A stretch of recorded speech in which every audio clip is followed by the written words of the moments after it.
But I mean, the interesting thing, like you just mentioned, the tech that Baris told Gio, I've heard Gio saying today has actually come in clutch for him in so many situations. So again, these little adaptations, these little adjustments the players have made to their teams ahead of San Diego as well is going to be really informative. And that's ultimately what this tournament is about for these players who are going to be competing next week. All right, and so you're going to have Gio's team actually on the screen for you. It's going to be that Gothitelle, Goldango, Dragonite, Meowscarada, Talonflame, and Tauros. It's actually going to be the Fire form for Paldea with the Mirror Herb, which actually is an item I think a lot of people have been sort of like overlooking. Yeah, Mirror Herb will allow you to copy any stat boosts that happen in that turn. It's not just like, the opposing Pokemon, it's not just the first one.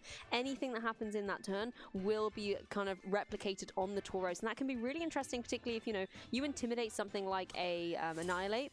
Yes, you're going to get its Defiant boost, but then you also steal it yourself, and it's really, really interesting mechanics to see. So let's see how things shape out between Gio and Baris. All right, we're going to have that Garchomp and that Rotom here for Baris. We do know that Rotom was that choice specs as Gothitelle and Tauros Paldean Fire version are going to be the Pokemon of choice here. So Gothitelle actually going to lock in that Garchomp. Not quite so the Rotom, thanks to the fact that it has access to something like Volt Switch. Well, this is actually a combination. I think we saw in one of our very first games today that Gothitelle being able to pin in a Pokemon, going for Fake Out as well in this turn 1, and allowing Tauros to just absolutely steamroll through the opponent's team. Something like Raging Bull to break screens, as there was in that previous game, can be really strong. But at the same time, we're taking a look at Tauros Fire. Not necessarily what you want to have when facing down against something like a Garchomp, but even so, something like a close combat can be really strong. But I think it's wise from Gio here to switch that out. It doesn't want to take any unnecessary damage from something like the Garchomp, and in turn as well, there's not really a lot that the Tauros can do to the opposing Rotom. Fake Out is going to go to the Rotom, however, as the Dragonite has switched in. Doesn't want to have to take any unnecessary Thunderbolts that may have been coming its way, as the Earthquake will come out from the Garchomp, and it's only going to connect on that Gothitelle and do a little bit of damage. But, I mean, we all know from anyone who's followed Gio in the past, Dragonite is one of his key Pokemon he loves to run. No, I'm pretty sure he hates it. Just yeah, but actually the Dragonite switch here is fantastic too, especially because Dragonite is one of those Pokemon that, like, its strongest factor right now isn't in the fact that it's a Dragon type Pokemon and the fact that it's a normal type Pokemon. Honestly, like, Garchomp's almost like not quite, but close to a free target to hit into because of the fact that you don't have to like worry about like it switching out and stuff. But we are going to see the Terrassalizing here on that Dragonite from Giovanni. It's going to be that normal type. That extreme speed is going to be scary. I think I saw Gothitelle kind of lock into a helping hand as well. It's just hideous damage. It's going to be absolutely terrifying. You thought it was going to be as scary as a dragon. It's scary when it's a normal Pokemon right here too. Gothitelle going for that helping hand here. Dragonite, that priority extreme speed, showing off that beautiful diamond on its head, is going to hit into that Rotom. Like that knockout just so easily. Even with that extra Fake Out damage, I don't actually think really mattered there. Just that extra damage. But now it is going to be able to be hit from that Earthquake. I'm going to take just a little bit of damage thanks to that multi-scale ability. Sort of works as an extra shield and protection here. Now Murkrow is going to be the Pokemon that comes in place of that fallen Rotom. Yeah, Dragonite rocking that choice band as well, just giving it that extra 50% damage to its attack stat, making it really, really formidable. And there's nothing really Baris has here to stop it from being able to just go for more extreme speeds in this situation. Murkrow itself, yes, it has the Eviolite, but it's not necessarily going to be able to have the longevity to deal with this Dragonite. Garchomp as well, yes, it has broken the multiscale on that Dragonite, but it's still going to have a long way to go in order to make these Earthquakes pick up KOs. I'm just remembering, is Baris's Murkrow a ghost type paralyzing? I think, yeah, it is. Yeah, that's actually a really good point though, because obviously if you Terrasilize into the ghost type, the extreme speeds aren't going to bother you. And again, this is information that Gio will have in this open team sheet format, but I think it would be wise to go for it, just so that you can be able to go for things like the foul play. That's going to hurt into that opposing Dragonite, and that's really where the damage is going to be dealt out from Baris' side. So nice to see the little ghost hat come back on this bird. Yeah, this Murkrow going ghost as it wants to make sure it doesn't get hit by extreme speeds. So then you're free in the spot now to go for tailwinds and things like that. Gothitelle clapping those hands together one more time to make those extreme speeds even more terrifying than they were before. But Dragonite going for the extreme speed is not going to connect into that Murkrow thanks to the fact that it Terrasalized into that Dragon Tap as Dragonite takes a Dragon Claw from Garchomp. Is going to have to take some HP loss on that life orb there, as is going to get knocked out now thanks to that foul play double up into that Dragonite. So Dragonite tried its best, just was not able to hit that Murkrow thanks to that Terrasalizing. Just honestly, just such great interaction there. Yeah, that was the turn that Baris needed, going for the double up into the Dragonite, just removing that formidable threat from the field, particularly considering the fact that Baris obviously can't necessarily switch out.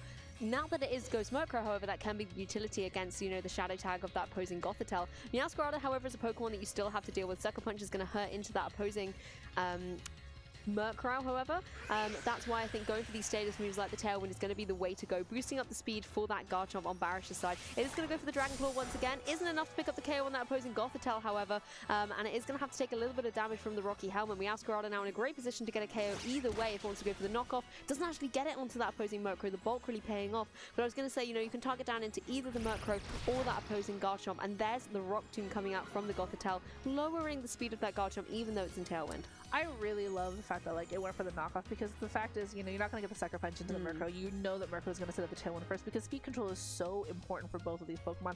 Meowscarada actually kind of like free to really go for any Pokemon that really wants to attack here. The Rock Tomb is just kind of nice to at least make sure that even if you do manage to get that Tailwind up, if you get enough Rock Tombs and speed drops into that Garchomp, then it won't really matter, as Gothitelle actually goes for a helping hand here into that Meowscarada. Gothitelle just there's some little greatest cheerleaders here. Haze here from that Murkrow, gonna wipe out stat changes, which I'm not sure there were any here, as Meowscarada's Sucker Punch is gonna be able to pick up that knockout here on that Garchomp. So you know, Garchomp just more offensive than anything else. So actually kind of a free choice to like to say, hey, I'm gonna ignore that Murkrow right now. This Garchomp is a bigger threat. Yeah, I think possibly just going for the haste so that it couldn't be Sucker Punched. I mean, you could technically, I think, have gone for the Screech, but then you can't do that into, you know, the dark type of Meowscarada, and there's not really a need to go for it in Gothitelle. So just clicking the haze, I think, but you know, the targeting then on Geo's side, absolutely perfect, getting rid of that Garchomp. You now have the Tyranitar to deal with, and Tyranitar again is an interesting choice here. You know, you can go for something like the Flower Trick, that's going to hurt into that opposing Tyranitar, but Tyranitar also has a lot of capability it can retaliate with as well. Yeah, so Gothitelle actually finally leaving the field here, having been able to work out the traps long enough that Baris is down to Murkrow and Tyranitar. Tauros' Intimidate is going to make sure that Tyranitar doesn't do as much damage this turn. Meowscarada going to get hit by a foul play here from that Murkrow, as Meowscarada is going to finish the job here on that Murkrow, knocks it off one last time. But I think this Murkrow was able to at least get the speed advantage just a little bit to just help that Tyranitar on its way out. But honestly, kind of like in a little bit of a tough spot for Baris, is going to be able to connect the Rock Slide on both Pokemon here and get some little bit of extra damage thanks to that Sandstorm. Yeah, this is where things get difficult now in the face of this Tyranitar. Like you said, it's had the Intimidate thrown against it. Geo actually has 3 Pokemon remaining for it to go through. Tyranitar can, of course, go for something like the Rock Slide again. I was kind of hoping it would go for the Low Kick into the opposing Meowscarada, just to try and deal that additional damage, but Baris is going to lock in the forfeit for this game 1 that Geo's going to take. Yeah, so again, that's really interesting, because I think I've seen more forfeits in this tournament than I have in previous generations, and again, I think that lends itself to the fact that it's open team cheat. Like, you don't have to worry about trying to guess what preserve info and stuff. So now you're at a point where, like, you know what, we can just save the time and like go into this game too. And I think for 2 very seasoned players, right, your adjustments are already happening in your head as you're playing, right? Like, I think maybe there's a point where like you're looking like, I want to risk the extreme speed into Murkrow even if I can look down and see that's Terastallized, like Ghost type. But that end game sort of like preserving the Tauros and then having the Meowscarada still be at like pretty decent health against something like that Tyranitar, where it's a powerful Pokemon but maybe not quite powerful enough to take care of 2 Pokemon at once. I mean, speaking of powerful Pokemon, I think this tournament today has been a real showcase for Tauros as well, showing its capabilities, particularly when it's paired up with something like the Gothitelle. And unfortunately, you know, for Geo in that turn 1 or sort of turn 0, it wasn't working out in the face of something like the Garchomp. But when you actually look at Baris' team, there's a lot that the Tauros doesn't necessarily want to come down against. Garchomp, Tyranitar, even the Lycanroc is going to be able to deal a lot of damage to it with rock or ground type moves, for example. So it's interesting that, you know, he brought it in that game 1 and was still able to capitalize so well by switching things in like the Dragonite, switching things in like the Meowscarada, because it forced Baris to then have to go on the defensive. And when you look at a lot of what's on Baris' team, he wants to be the offensive player. He wants to be the one putting his opponent on the back foot rather than being on the back foot himself. Yeah, and I think the sort of the linchpin here in Geo's team now is actually that Gothitelle, which, you know, the Shadow Attack and the Fake Out, like especially getting Fake Out this generation is just allowing it a lot more utility than it has before. So I think if you're able to like sort of knock out like that Gothitelle, you have a lot more freedom to switch out, because a lot of like what it comes down to when you're playing this game is how well can you pivot into a better position for yourself, and Gothitelle just sort of stops that in the tracks. 1, it's bulky, and 2, the fact that it has a Rocky Helmet means that if you're going to try to knock it out with physical moves, you're taking damage in return for your troubles. For me, it's, you know, really the helping hand. That's the thing that's so destructive, because it can give you the edge to pick up the KO, and particularly in a matchup like this where Baris doesn't have capability to go for Light Screen or Reflect or anything like that, you know, there's no Grimmsnarl there. It leaves him a little bit more exposed to that additional damage chip that can get those critical KOs. Yeah, and it's kind of scary because like now, you know, if you're a Baris, like you have to realize like, okay, if he brings back the Gothitelle, what do I have to do against it? Because if he protects it in like the best way possible, then I'm in a lot of trouble. We're actually going to see Indeedee and Tyranitar hit the field here for Baris, as Gothitelle and Dragonite, a combination that was absolutely devastating before, is going to be the first one that we're going to see now here. Indeedee's Psychic Surge is going to pop off. We are going to see the Psychic Seed as well here, going to raise up that special defense by one stage here for that Indeedee. You know, I like this adjustment. When we first saw Baris' team earlier, we were kind of like, we don't really get the Indeedee on the team necessarily. It's not with its classic partners. But I like the adjustment here. Bringing that Psychic Terrain is going to stop the priority moves like Extreme Speed from coming out from something like that Dragonite, making Geo a little hesitant to be able to go for the Terra normal into it and obviously go for that option, because there doesn't seem to be a way to overwrite those terrains. We're not in a Dynamax era anymore where you have a little bit more control over it. So it does allow Baris to be in the driving seat a bit more here. You also have redirection with the Indeedee, but critically I think the key thing for the Indeedee is the access to Helping Hand. You see Gothitelle going for it here. It can't obviously go for Fake Out in the Psychic Terrain as well. And Dragonite just going to click that Earthquake button, actually. Oh my gosh, that does a lot of damage to Oh, it gets the KO! I think, you know, the ban and the Helping Hand is able to pick up the knockout here on is able to pick up the knockout on the Tyranitar. Does some okay damage here into that Dragonite, but again, thanks to the fact that it has multi-scale, mitigates a lot of that damage that would have taken. Indeed, a lot of damage for his own troubles. Gothitelle saying, you know what, I will sacrifice myself to help you knock something out. Is barely holding on with just that 37 HP left, but was able to knock out a heavy hitter on Baris' team. You know, I don't think if I had been in Baris' shoes there, I would have thought the Earthquake would have come out, because you'd be hurting your own Gothitelle. I mean, in that situation, Tyranitar surely would have been trying to maybe find a way to deal with Gothitelle there, possibly follow up with an Assurance or something like that. So it's a bit of a devastating turn one for Baris, but you do not have the Garchomp in play. The multi-scale has been broken on that opposing Dragonite, and you can now possibly have the utility to go for some big damage. I think Indeedee, again, has the capability to go for something like the Helping Hand, deal a little bit more extra damage. Dazzling Gleam, like you've said, now multi-scale has been broken. It could deal a little bit more to that opposing Dragonite, but then Geo could be switching it out here. Yeah, so Dragonite, I haven't been locked into that choice banded. Earthquake is going to switch out. Doesn't, I think, want to knock out his own Gothitelle quite yet, as Tauros hits the field here.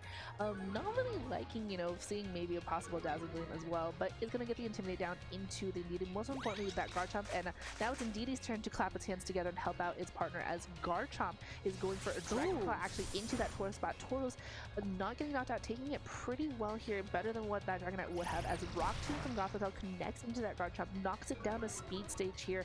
Is going to try to, I mean, Tauros is a fast Pokemon, so giving that little bit of extra speed advantage wherever you can is really great. But we also know that that Baris' Garchomp is Sandveil variant as well. Yes, we know that it can dodge a few things. I mean, it's going to be interesting if that Rock Tomb plays a critical role, because we were talking earlier about how, you know, Baris gave Geo a little bit of advice beforehand. As we were literally filling in the team sheets, I told Giovanni which Gothitelle to go with, including that Rock Tomb. And, you know, it was basically, do you put Rock Tomb on the team or not? And I said, do it. So who knows what will happen here. Close combat is going to connect into the Indeedee and will be able to pick up the KO against it. Critically, of course, dropping the defenses on Tauros' side. This is going to leave it a little bit more vulnerable to that opposing Garchomp that possibly may have just gone for that Earthquake. You know, knowing that the Indeedee is going to hang around for too long, it can just go for that big damage. It should be a double KO here. Yeah, so not being able to, so the Gothitelle actually getting knocked here thanks to like, you know, Indeedee like making sure that it doesn't take any damage from that close combat. Actually, I was curious because I did see a Heal Pulse click in here, and then Indeedee went for the follow me. So I think the Heal Pulse redirect, does it redirect to the Indeedee in that case as well? Because I think it would do, yeah. So honestly, like, it's a good thing that Tauros went first, but Lycanroc and Garchomp both in sand here from its fallen like partner Tyranitar, as Dragonite and Meowscarada are the last two Pokemon as well. Meowscarada actually like looking pretty at both of these Pokemon. Just has to really watch out for the fact that the sand is up. And that's actually the scary part. Well, they may be fallen comrades on Baris' side, but the Tyranitar and the Indeedee that led out for him are still putting in a lot of effort in this match. You know, having the Psychic Terrain on the field that stops that Dragonite from being tempted to lock into Extreme Speed. It's banded, it can't change its moves, but it would then, you know, even though Psychic Terrain will fade in a couple of turns, I think you need to be able to lock into something now that's going to deal damage from the blocks. Lycanroc and Garchomp are going to be able to capitalize on the fact that that sand is in effect. Lycanroc's going to have its speed doubled. Garchomp, like you said, is going to be a little bit more evasive, but we'll have to see if things are going to connect through. Meowscarada, a hideously fast Pokemon as well, something like Flower Trick, always guaranteed to get that critical hit, is going to be able to deal super effective damage to either of Baris' Pokemon, so I'm not surprised to see a Terrestrialization take place on that Garchomp, making it a Steel type. I'm not gonna lie, I'm actually really stressed out watching this because I saw Gio like click into that move, and I'm just like, oh my goodness, because I'm pretty sure that was an earthquake clicking. But honestly, like Rock going for that rock slide, if it flinches here, this is actually gonna be really big for him. Miaskarada able to break through that, is able to go for the flower trick, always does a critical hit here. Rock able to hang on thanks to that focus dash that we saw. So not going to matter there. If that Dragonite is not able to break through, this is actually going to be Baris' game to get back here. Dragonite able to get for that Earthquake. So Miaskarada is also going to go down. Rock also going to go down, but Garchomp, thanks to the fact that it went for that Terra Steel, is going to get knocked out thanks to that super effective damage. That was really stressful. That was wild. Yeah. I mean, the Terra Steel was an interesting choice.